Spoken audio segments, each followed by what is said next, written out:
as a unified military deterrent to the looming Soviet threat and to provide intercontinental stability throughout Western Europe and North America. It was formed after two world wars actually devastated the European continent. It took the lives of hundreds of thousands of American heroes.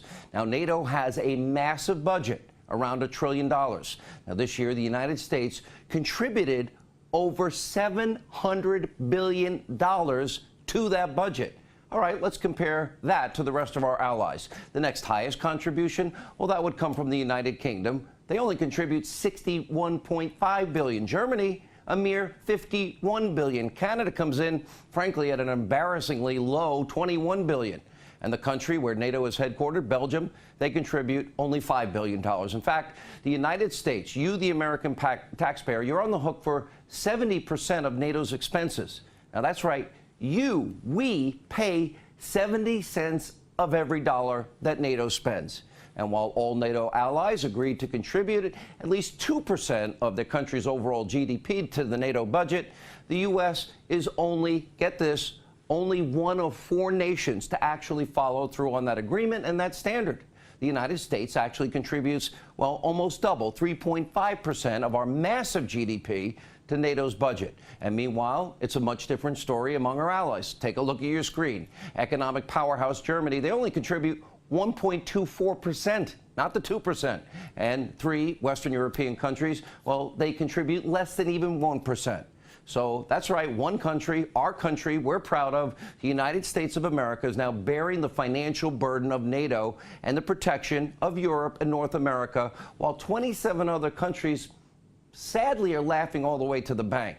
So tonight, under the president's leadership, America, he's putting them on notice, will no longer be the world's piggy bank, and our allies must pay their fair share. And of course, this includes the de facto leader of the EU, Germany. While one of Europe's wealthiest nations fails to properly fund NATO, get this, and the president pointed this out today, they're spending billions of dollars in Russia in order to support massive energy trade deals. In other words, Germany, they're not going to adequately fund the protection of their own country, but they're more than happy to prop up one of NATO's so-called biggest threats, the one they keep telling us about, the bad actor, Putin, in the bad country of Russia.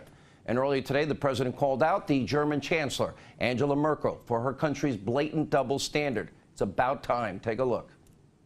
I think it's very sad when Germany makes a massive oil and gas deal with Russia, where you're supposed to be guarding against Russia, and Germany goes out and pays billions and billions of dollars a year to Russia. I think that's very inappropriate. And the former chancellor of Germany is the head of the pipeline company that's supplying the gas. Ultimately, Germany will have almost 70% of their country controlled by Russia with natural gas. So you tell me, is that appropriate? I mean, I've been complaining about this from the time I got in. It should have never been allowed to have happened. But Germany is totally controlled by Russia, because they were getting from 60 to 70% of their energy from Russia and a new pipeline. And you tell me if that's appropriate, because I think it's not. And I think it's a very bad thing for NATO, and I don't think it should have happened.